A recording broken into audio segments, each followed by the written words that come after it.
자, 하고 여러분 반갑습니다. 이번에는 성령과 예수님의 사역에 대해서 한번 살펴보도록 하겠습니다. 지난 시간까지 우리가 구약에 예언된 성령, 그 다음에 성령과 예수님의 아들 되심, 하나님의 아들 되심 살펴보았고요. 오늘은 예수님의 사역에서 성령이 어떻게 역사하시는지에 대해서 혹은 예수님의 사역과 성령을 어떻게 연관해서 이해되는지에 대해서 한번 살펴볼 텐데요. 사탄을 몰아내는 것, 축사라고 부르죠. 그 다음에 하나님의 나라, 그리고 치료, 그리고 말씀, 지혜와 권세 있는 계시의 말씀, 그리고 마지막으로 성령의 세례를 주는 분, 이렇게 해서 5가지 정도로 한번 살펴보려고 합니다. 내용이 조금 많긴 한데 자세한 내용은 여러분들이 제 책을 통해서 읽어보도록 하고요. 이번 강의 시간에는 제가 좀 요약하는 형태로, 간략하게 요약하는 형태로 강의를 진행하고자 합니다. 책을 통해서 자세한 내용을 여러분들이 조금 숙지를 하시고 또 질문이 있으면 우리 줌 수업을 통해서 여러분들하고 같이 자세히 나누도록 하겠습니다. 자, 먼저 성령과 예수님의 사역입니다. 성령과 예수님의 사역. 성령은 예수의 잉태를 가능하게 했죠. 그래서 하나님의 생명의 창조의 영입니다. 생명의 창조의 영.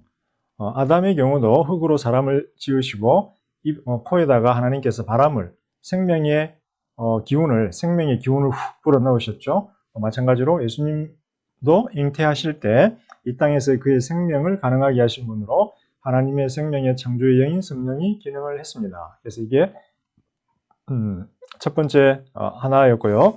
두 번째는 메시아됨을 인증하는 메시아의 영으로 기능을 했죠. 그래서 메시아는 기름 부음 받은 자라는 뜻이었잖아요. 그래서 기름 부음을 받은 자들은 메시아, 선지자, 제사장, 이 세 부류가 있었는데요.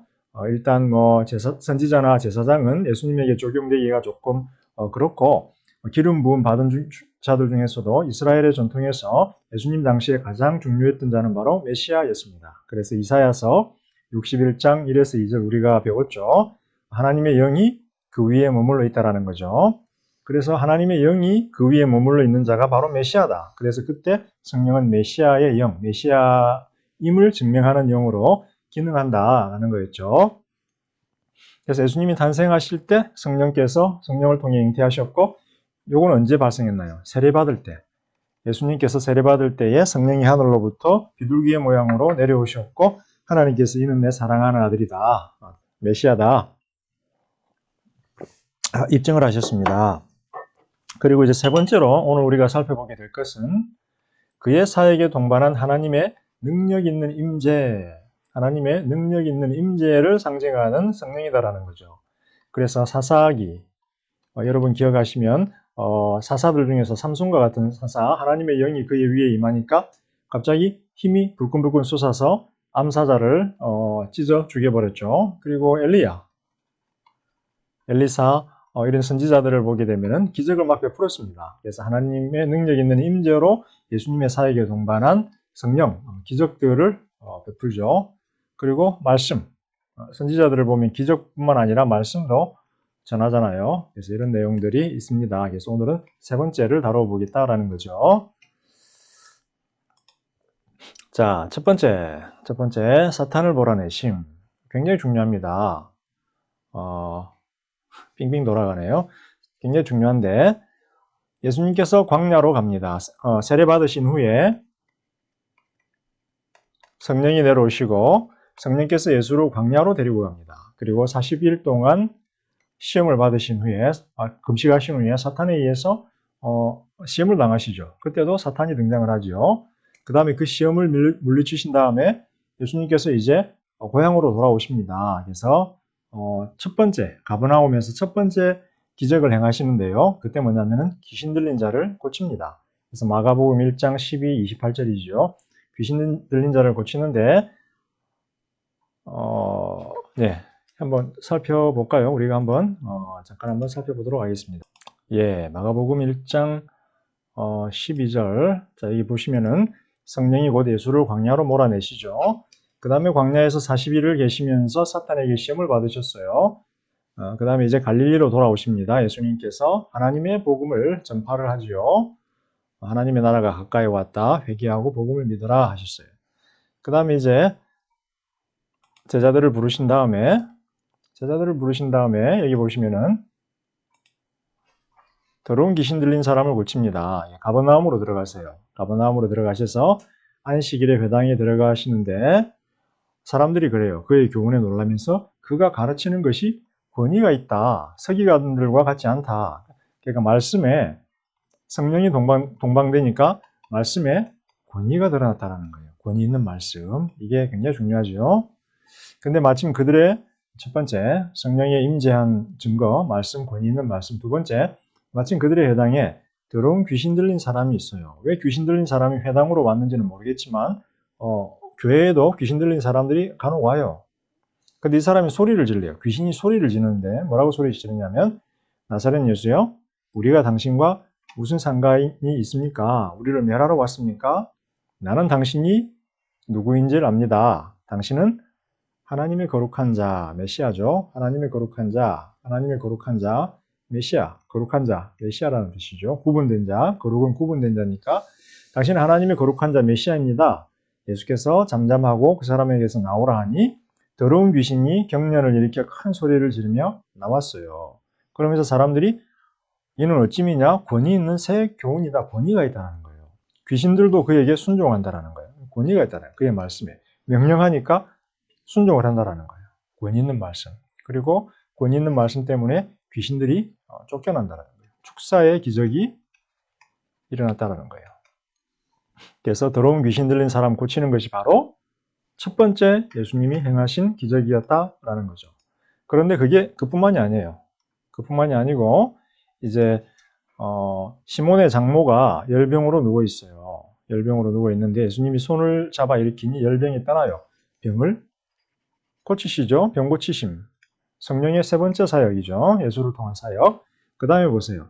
저물어 해질 때에 모든 병자와 귀신 들린 자를 예수께 데려오니 각종 병이든 많은 사람을 고치고 많은 귀신을 쫓으셨다.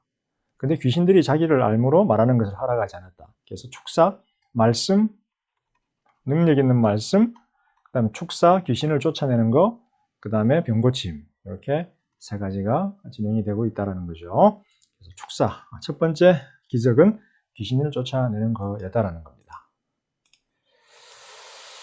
자, 이제 다시 본문으로 넘어가면,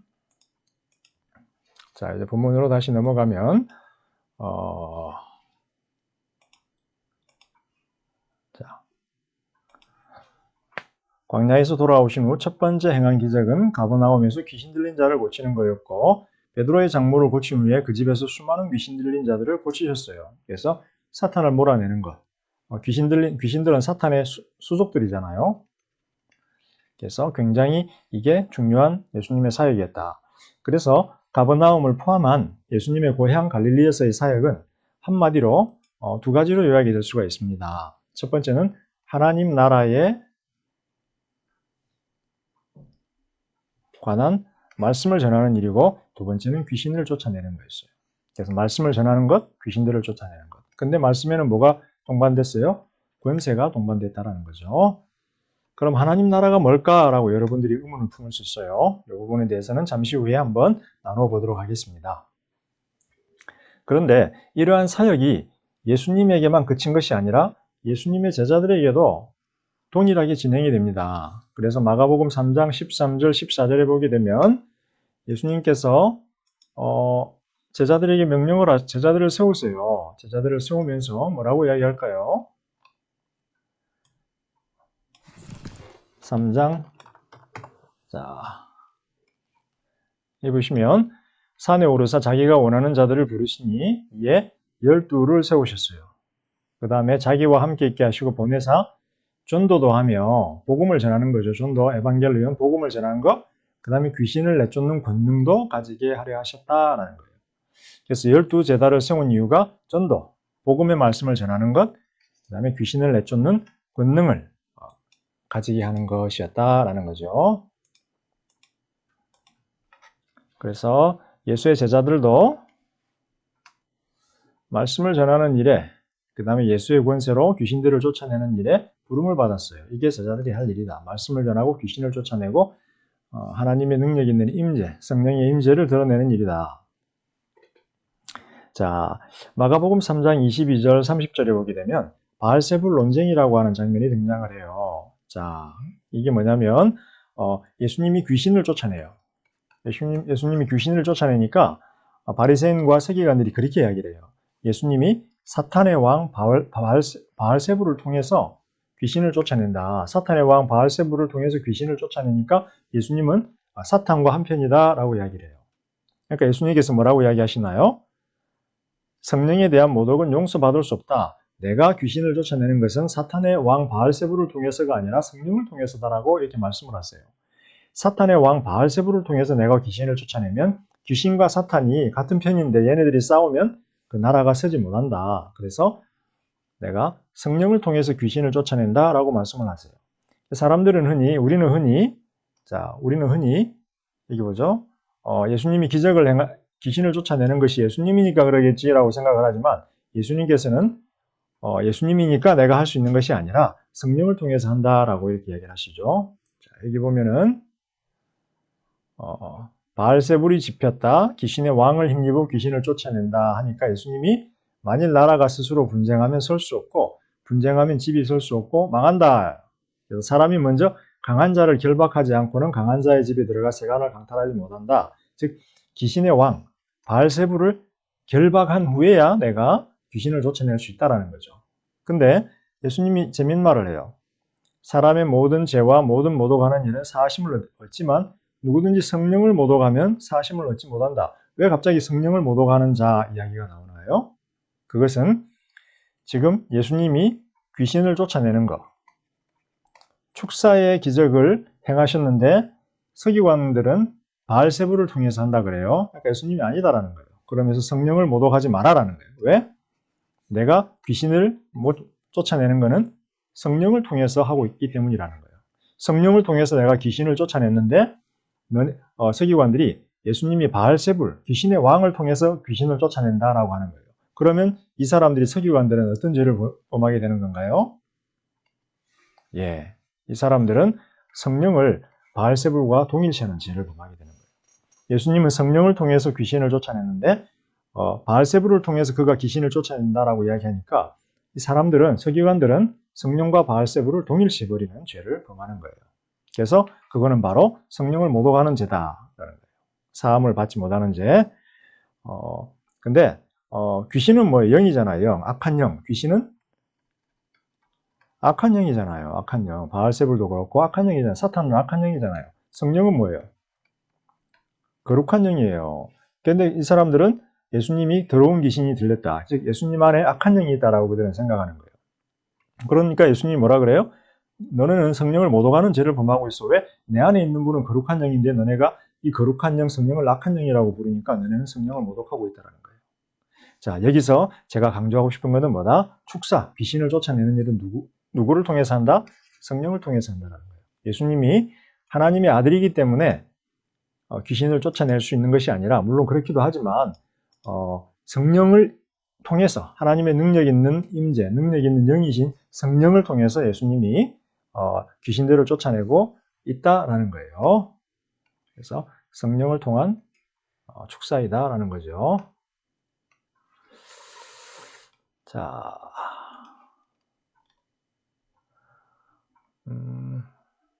자, 마태복음 12장 28절에서는 예수님이 이렇게 말씀하세요.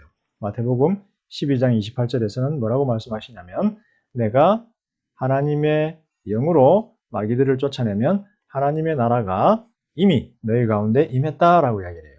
그래서 예수님께서는 마귀들을 쫓아내는 사역을 하나님의 영의 사역으로 돌려요. 그런데 하나님의 영을 통해서 마귀를 쫓아내면 하나님의 나라가 너희에게 임했다라는 거예요. 무슨 말일까요, 이게 지금? 자, 여기서 보면 이 마태복음 12장 28절에 짧은 본문 안에 누가복음 11장 20절하고 같은 내용인데 예수님의 축사 사역, 성령, 그리고 하나님의 나라가 동시에 등장을 하고 있어요.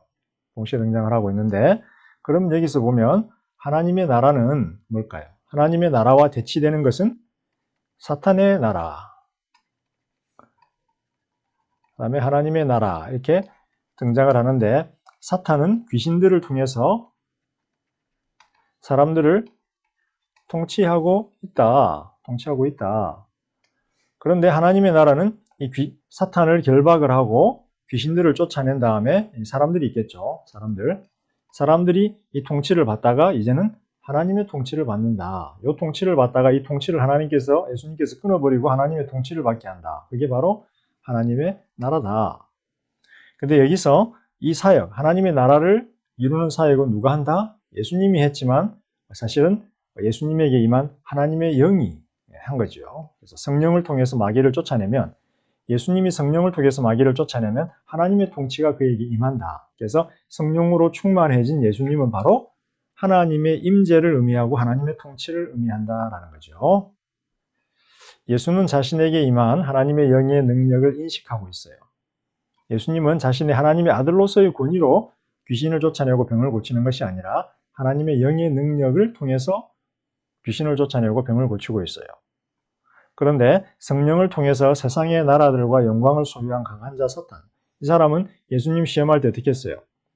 세상의 나라들과 영광을 내가 다 소유하고 있다. 나에게 주어졌다. 그래서 나한테 절 한 번만 하면 내가 다 너에게 주겠다라고 사탄이 이야기했잖아요. 그래서 이 사탄이 지금 세상의 나라들과 영광을 소유하면서 세상의 나라들을 통치하고 있어요. 그런데 예수님이 성령의 능력을 통해서 얘를 결박해버리고 이 땅에다가, 세상의 나라들에다가 하나님의 통치를 가져오는 거예요. 그래서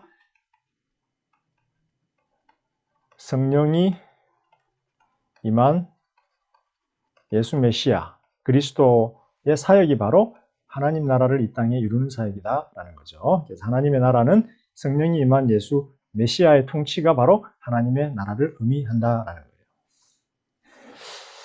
그래서 이제 두 번째 저희가 이제 하나님의 나라 개념에 대해서 한번 살펴보고자 합니다. 다 치우고요. 제가 5개 중에서 이제 두 번째 하나님의 나라의 개념, 이미 앞에서 이야기를 많이 했지만 한번 살펴보려고 합니다. 자, 성령의 기름 부으심, 즉 메시아 되심은, 메시아라고 하는 분은 하나님을 대신해서 그의 백성들을 다스리는 왕이에요. 제가 옛날에 하나님이 여기 계시면 하나님은 이 백성들이에요. 하나님은 임재하셔야 되고 백성들 가운데, 근데 임재하면 다 죽으니까 또 초월에 계셔야 한다. 하나님은 초월에 계셔야 하고 임재하셔야 된다. 그래서 하나님의 임재, 하나님이 직접 와버리시면은 백성들이 죽으니까 간접적으로 메시아를 통해서, 천사들도 등장을 했죠. 천사들을 통해서. 근데 메시아를 통해서 간접적으로 통치를 하신다. 그래서 이 땅에 임한 메시아는 바로 하나님 자신의 통제, 하나님을 의미한다. 메시아는 하나님을 대신해서 그의 백성들을 다스리는 왕이 되는 것이다. 그래서 예수 그리스도는 누구다? 이스라엘의 왕, 세상의 주, 우리의 왕, 우리의 주인이다 라는 거예요.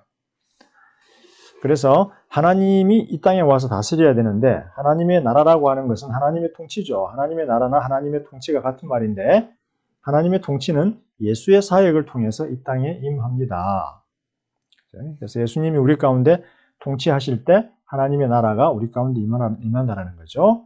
축사는 하나님의 나라가 이스라엘의 팔레스타인 땅과 지배자 로마인들을 넘어서 보이지 않는 영적 세계를 더 큰 대상으로 하고 있음을 알려줍니다. 그래서 흔히 하나님의 나라 하면은 이스라엘 사람들은 자신들이 거하고 있는 팔레스타인 땅에 그 땅을 지배하고 있는 로마인들을 몰아내고 팔레스타인 땅이 하나님의 나라를 건설하는 것을 생각을 했습니다. 이스라엘 사람들은. 그런데 축사가 하나님의 나라랑 직접적으로 연관된다라고 하는 사실은 우리에게 무엇을 의미하냐면, 하나님의 나라의 영역은 이스라엘의 팔레스타인 땅을 초월해서 온 세상이다라는 거죠. 그 다음에 로마인들을 예수님이 차단하기보다도 귀신들을 몰아내고 귀신들을 쫓아낸다라는 거예요. 이 말은 하나님의 나라는 영적인 세계라는 거죠. 보이지 않는 영적인 세계를 더 큰 대상으로 하고 있다는 거죠. 그래서 눈에 보이는 세상이 있지만 그 이면에 있는 눈에 보이지 않는 세상이 있다는 거죠. 팔레스타인 땅이고 로마인들이 있지만 그 뒤에 귀신들이 있고 사탄이 있다는 거죠. 이 영적인 세상을 하나님의 나라가 직접적인 타겟으로 하고 있다는 거죠. 물론 눈에 보이는 로마인들하고 귀신들하고 구분된 존재들은 아니에요. 왜냐하면 고대인들의 관점에서 보이지 않는 영적인 존재들은 보이는 사람을 통해서 사람들을 통치한다라고 생각을 했기 때문에 어떤 면에서 로마인들은 이스라엘 사람들의 관점에서 사탄의 하수인들, 귀신들과 같은 사탄의 하수인들로 간주될 수가 있었어요. 그렇지만 더 중요한 것은 하나님의 나라를 이 땅에 이루고자 하는 예수님의 사역은 눈에 보이는 로마인들을 직접적으로 타겟으로 하기보다는 보이지 않는 귀신들, 사탄들을 그 직접적인 대상으로 타겟으로 삼고 있다는 거죠.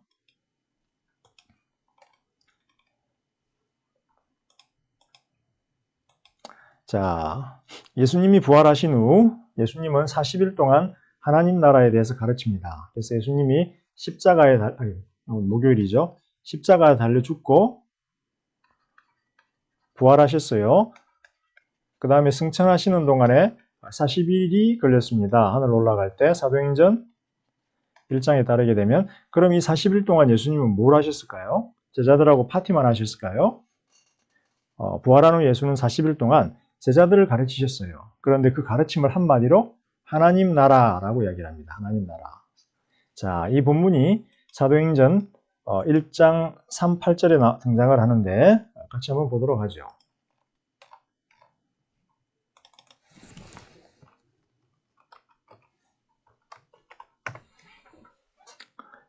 그래서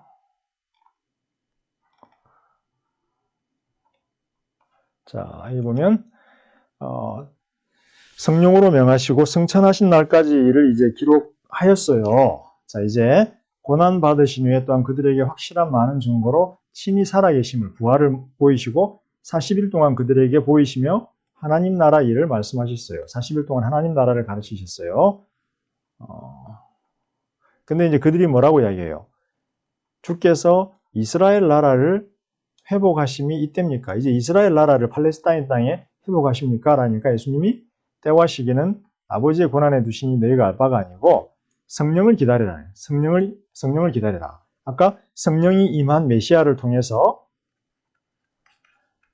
하나님의 통치가 실현된다 그랬죠. 근데 이제 메시아가 하늘 올라가요. 그럼 누구를 통해서 성령이 하나님의 통치를 실현할까요? 메시아의 제자들을 통해서. 그래서 성령이 임한 제자들을 통해서 하나님의 통치, 즉 하나님의 나라가 이 땅에 임하고 확장된다는 거죠. 그런데 하나님의 나라가 임하고 확장되는 영역은 예루살렘과 유대, 여기는 이스라엘이죠. 그죠? 이스라엘 나라를. 근데 이 이스라엘, 예수님이 생각하는 이스라엘 나라, 하나님 나라는 예루살렘과 유대 땅보다 크다는 거죠. 사마리아, 그 다음에 땅끝까지 이르러. 사마리아는 유대인과 이방인의 경계선이죠. 그 다음에 땅끝은 이방인들이에요. 그래서 온 세상을 다 포함하고 있다는 거죠. 하나님의 나라가 이스라엘 나라만이 아니라 그다음에 내 증인이 되라, 즉 말씀을 선포하라 라고 이렇게 이야기를 합니다. 그래서 여기서 중요한 것은 뭘까요? 40일 동안 하나님 나라 이야기를 했다. 그 다음에 성령으로 세례를 받을 것이다. 성령 세례가 하나님 나라 확장과 깊은 연관이 있다라는 거죠. 이 부분에 대해서는 조금 이따가 뒤에서 한번 살펴보도록 하겠습니다. 그래서 부활 후 예수는 40일 동안 하나님 나라에 대해서 가르쳤다. 이스라엘의 회복을 제자들은 기대하고 있었어요. 근데 예수님은 아이러니하게도 성령을 기다리라고 해요. 이스라엘의 회복, 하나님 나라하고 성령하고 직접적인 연관이 있다. 그죠? 예수의 제자들을 통한 성령의 복음 사역. 처음에는 예수를 통해서 성령이 복음 사역을 행했는데 이제는 제자들을 통해서 성령이 복음 사역을 진행한다. 그래서 그 제자들을 통한 성령의 복음 사역은 온 세상에 하나님 나라를 도래하는 것이다 라는 거죠. 자, 바울이 이런 말을 합니다. 하나님이 그의 백성들을 그의 나라로 부르는 일은 복음과 성령의 거룩해 하는 역사를 통해서이다. 바울도 복음서의 전통처럼 하나님 나라를 선포되는 복음의 말씀과 성령의 사역으로 이렇게 정의를 하고 있습니다. 그리고 또 고린도전서 6장 90절에서는 하나님의 성령에 의해서 씻기고 거룩해지고 의로워진 자들이 하나님 나라에 들어갈 수 있다. 또 하나님 나라에 성령을 연관시키고 있죠. 하나님 나라와 성령을. 그 다음 하나님의 나라는 로마서 14장 17절에서 이렇게 이야기합니다. 먹고 마시는 것에 있는 것이 아니라 성령 안에서 공의와 평화와 기쁨에서 발견된다라고 바울도 이야기를 하고 있어요. 그래서 제가 지금 하고 싶은 말은 뭐냐면 복음서도 그렇고 바울도 그렇고 하나님 나라와 성령이 직접적으로 연관이 된다. 바울도 하나님 나라와 성령을 연관시키고 하나님 나라와 성령을 연관시킨다. 하나님 나라와 성령과. 그래서 하나님의 나라는 하나님의 통치를 의미하는데 하나님의 통치는 성령을 통해서 가능하다. 하나님의 영. 처음에는 성령께서 예수님을 충만하게 채우시고 예수를 통해서 사역하셨고 두 번째는 성령께서 제자들을 충만하게 채우시고 제자들의 선포 사역을 통해서 하나님의 나라를 이 땅에 임하게 했다라는 거죠. 자, 여기까지 우리가 이제 살펴보았고요. 나머지 내용, 치료와 말씀에 대해서는 그리고 성령 세례에 대해서는 이어지는 강의에서 한번 살펴보도록 하겠습니다.